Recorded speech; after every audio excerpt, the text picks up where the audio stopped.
Welcome to Pratap classes. दोस्तों, Pratap classes के YouTube channel पर आपका स्वागत है। तो आज है 7 जून 2024 और 7 जून 2024 के जितने भी इंडिया और वर्ल्ड के जो करंट अफेयर्स की क्वेश्चन बनते हैं, आज उनका अपने डिस्कशन करेंगे। पूरा वीडियो ध्यान से देखना और लास्ट में आपसे क्वेश्चन पूछूंगा जिनके जवाब आपको कमेंट बॉक्स में देना होगा। आज अपने पढ़ेंगे आंध्र प्रदेश के नए मुख्यमंत्री पद के रूप में किसने शपथ लेंगे। विश्व पर्यावरण दिवस पर एक पेड़ माँ के नाम अभियान की शुरुआत और 81वीं अंतर्राष्ट्रीय वायु परिवहन संघ वार्षिक आम बैठक की मेजबानी, इनकी आज हम चर्चा करेंगे पूरे लेटेस्ट न्यूज के साथ में। डेली आपको सुबह मेरी 6:30 पर ये पूरे फैक्ट के साथ में मेरी लाइव क्लास आपको मिलती है। तो सारे विद्यार्थी एक बार सेशन को लाइक शेयर करेंगे और जो साथी हमारे इस चैनल पर नहीं है तो जरूर आप चैनल को सब्सक्राइब करें और इसके पास वाले बेल आइकन का घंटा दबाएं ताकि हम जैसे वीडियो अपलोड करें उसका नोटिफिकेशन आप तक पहुंच जाएगा। तो सभी साथियों गुड मॉर्निंग। सबसे पहले हम कल के क्वेश्चनों को रिवाइज कर लेते हैं। हाल में जारी हुई क्यूएस वर्ल्ड यूनिवर्सिटी रैंकिंग 2025 में कौन सा आईआईटी भारत के अंदर सबसे टॉप स्थान पर है? वो है आईआईटी बॉम्बे। पाकिस्तान ने किस देश की मदद से अंतरिक्ष के अंदर पाक सेट MM1 उपग्रह भेजा? तो ये भेजा है चीन की मदद से।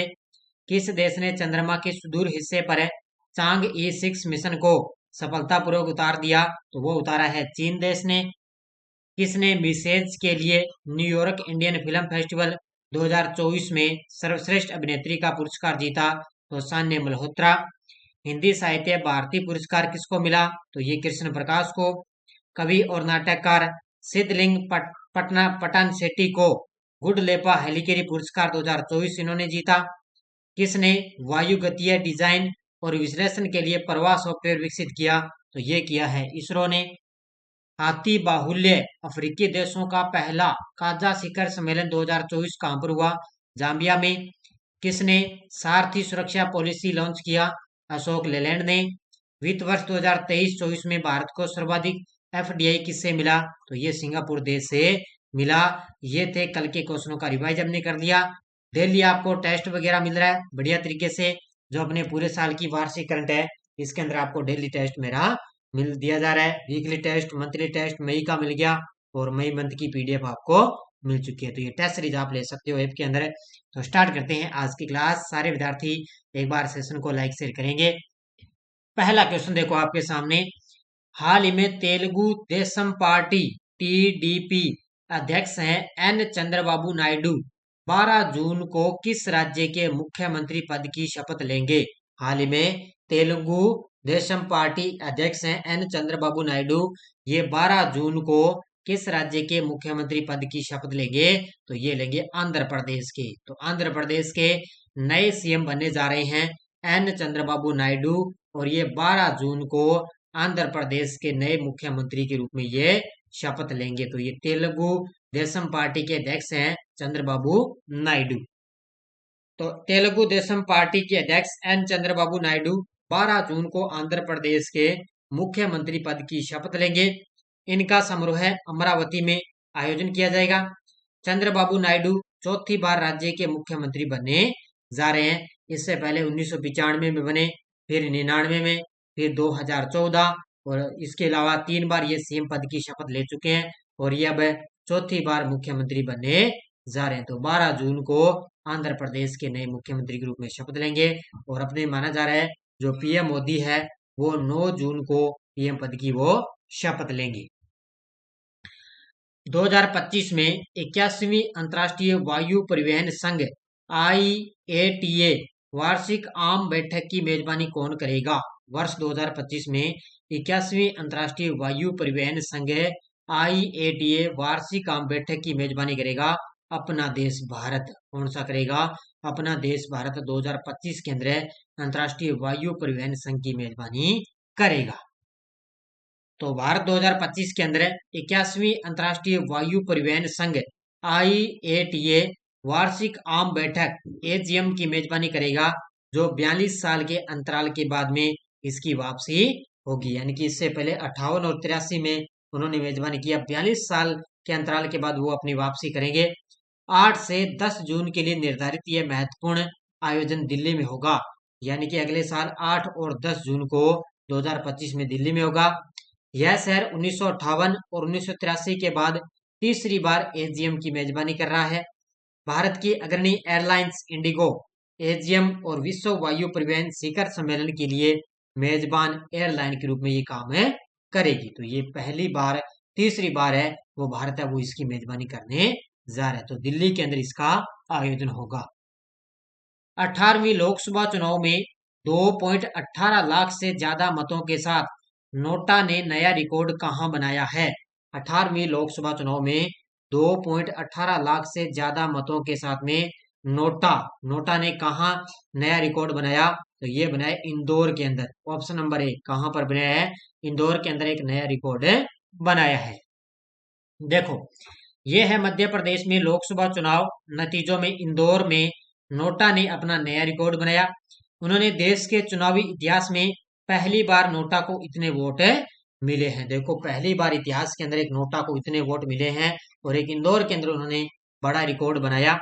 तो यहाँ पर 2.8 लाख मतदाताओं ने इनमें से कोई नहीं विकल्प चुनकर नोटा का रिकॉर्ड बनाया, यानी कि इनमें से कोई भी विकल्प नहीं।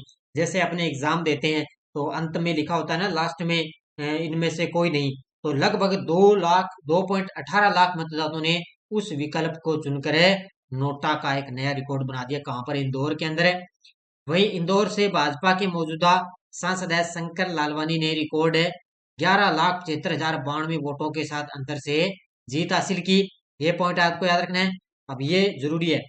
मुख्य चुनाव आयुक्त राजीव कुमार ने कहा कि भारत ने लोकसभा चुनाव में 64.2 करोड़ मतदाताओं की भागीदारी के साथ में एक विश्व रिकॉर्ड बनाया। हालांकि मैंने आपको अलग से एक जो है चुनाव आया, जो लोकसभा चुनाव, उसका एक छोटा सा वीडियो मैंने दिया था, उसके अंदर मैंने सारी डिटेल करवाई थी।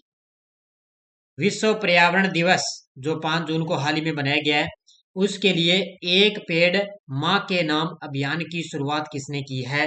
तो ये तस्वीर में आप देख सकते हो, ये है नरेंद्र मोदी जी के द्वारा विश्व पर्यावरण दिवस 5 जून को मनाया जाता है। उसी के अवसर पर एक पेड़ माँ के नाम अभियान की शुरुआत की है। किसने? मोदी जी ने।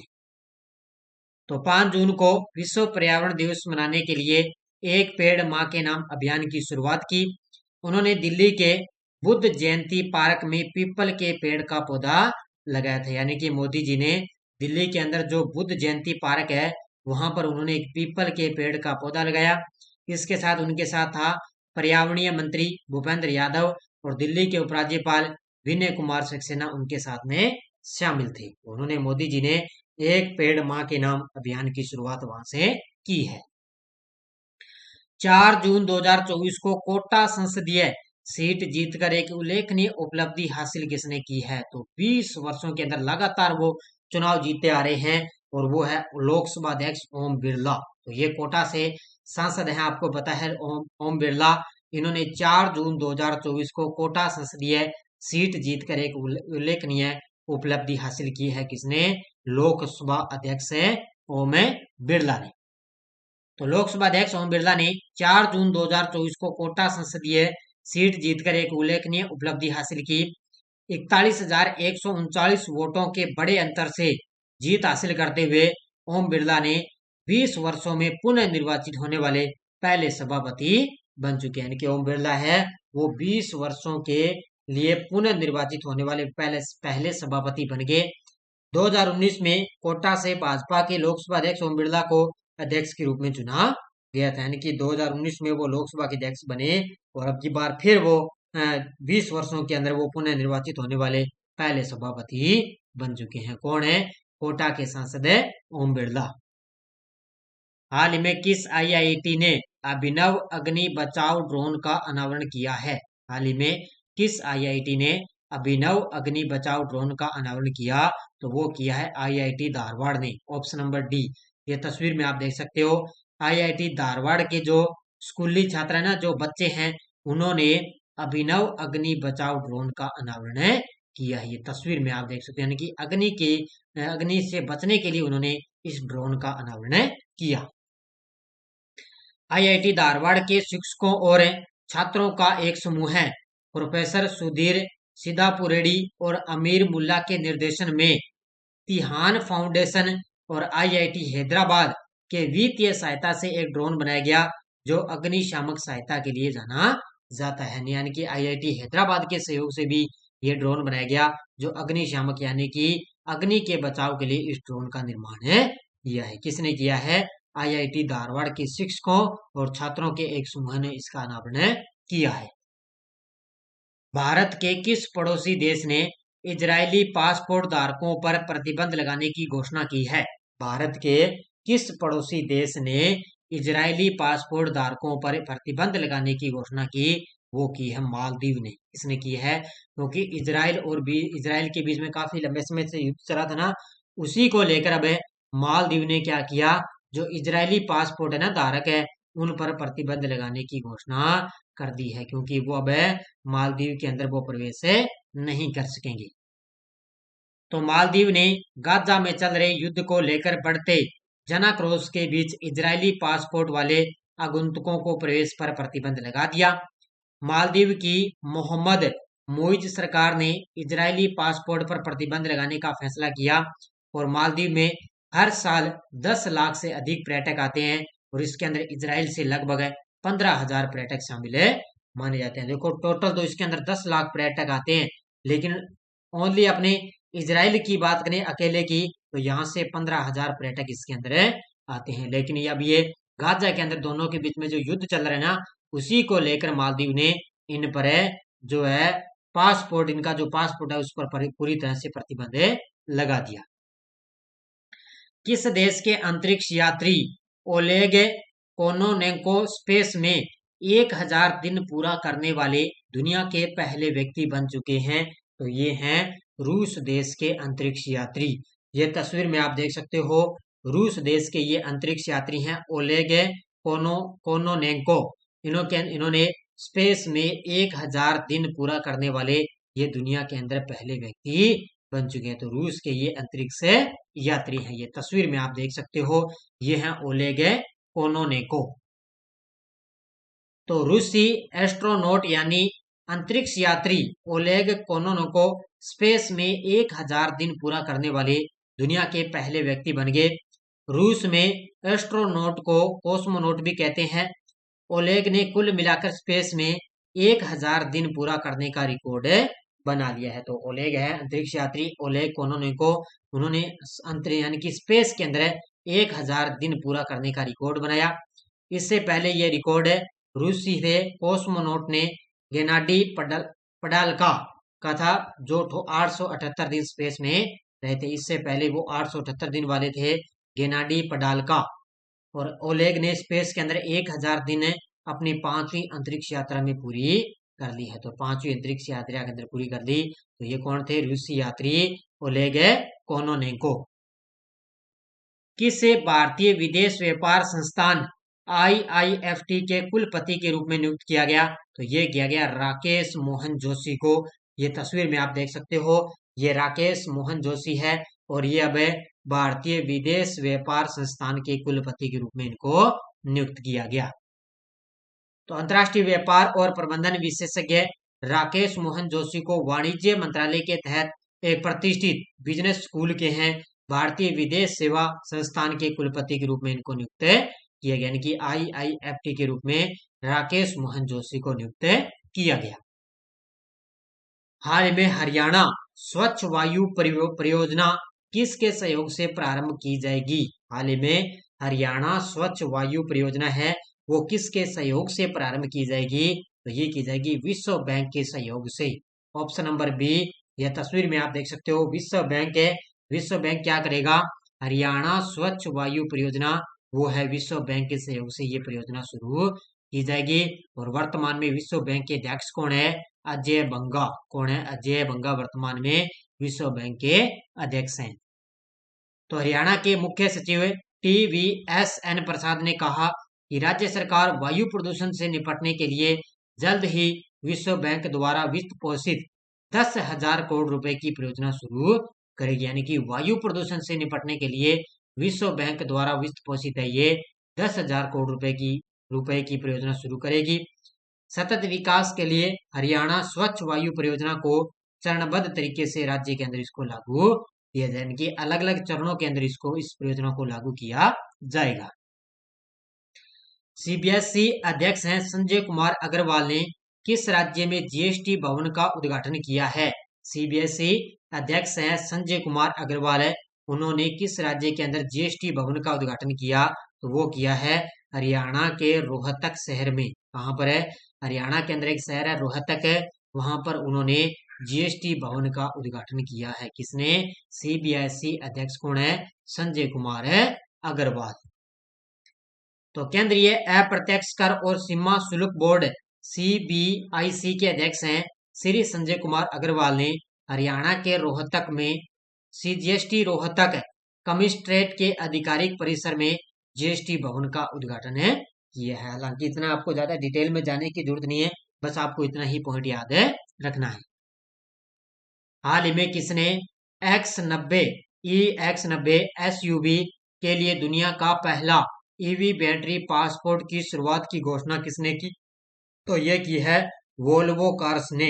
ऑप्शन नंबर सी इसने की है, वोल्वो कार्स है, उसने EX90 SUV के लिए दुनिया का पहला ईवी बैटरी पासपोर्ट की शुरुआत करने की घोषणा की है। तस्वीर में आप देख सकते हो किसने?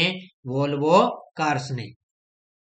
तो वोल्वो कार्स ने दुनिया के पहले ईवी बैटरी पासपोर्ट की शुरुआत की है, जो यूरोपीय संघ के नियमों से पहले अपने आगामी फ्लैगशिप EX90 SUV के लिए कच्चे माल, घटकों और पुनर्नवीनीकरण सामग्री और कार्बन फुटप्रिंट का विस्तार करने के लिए दस्तावेज ये तैयार करेगा। तो ये दुनिया का पहला ईवी बैटरी पासपोर्ट की शुरुआत की है किसने? वोल्वो कार्स ने। हाल ही में किसने क्रिकेट के सभी प्रारूपों से संन्यास की घोषणा की?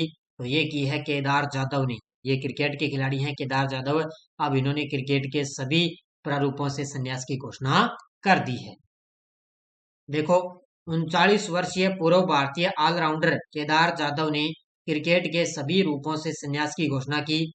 2019 विश्व कप में भारतीय जर्सी पहनने वाले केदार जाधव ने आखिरी बार 8 फरवरी 2020 को ऑकलैंड में न्यूजीलैंड के खिलाफ उन्होंने एक दिवसीय अंतर्राष्ट्रीय वनडे में राष्ट्रीय टीम का प्रतिनिधित्व किया था, और ये भारतीय टीम के ऑलराउंडर है केदार जाधव।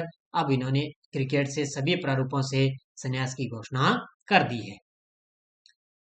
अब आपको एक पॉइंट याद रखना है कि कुवैत के नए क्राउन प्रिंस बने हैं पूर्व पीएम थे शेख सबा अल खालिद अल सबा। इनका नाम देखो बड़ा गजब का है, शेख सबा अल खालिद अल सबा। ये कुवैत के नए क्राउन प्रिंस बन चुके हैं। तो शेख मिसाल ने हाल ही में कुवैत में व्यापक राजनीतिक अव्यवस्था के बीच में संसद को 4 साल के लिए भंग कर दिया है। कुवैत के अमीर ने सियासत संभालने के लगभग 6 महीने बाद छोटे देश के नए क्राउन प्रिंस का नाम घोषित कर दिया, यानी कि छोटे देश के जो नए क्राउन है कुवैत के, उनका प्रिंस का नाम घोषित कर दिया। शेख सबा अल खालिद अल सबा सिंहासन के अगले उत्तराधिकारी होंगे, यानी कि कुवैत के नए क्राउन प्रिंस कौन बन गए? तो ये पूर्व पीएम है शेख सबा अल खालिद अल सबा बन चुके हैं। तो बड़ा गजब का नाम है, एक दो बार आप पढ़ोगे तो इनका नाम याद हो जाएगा।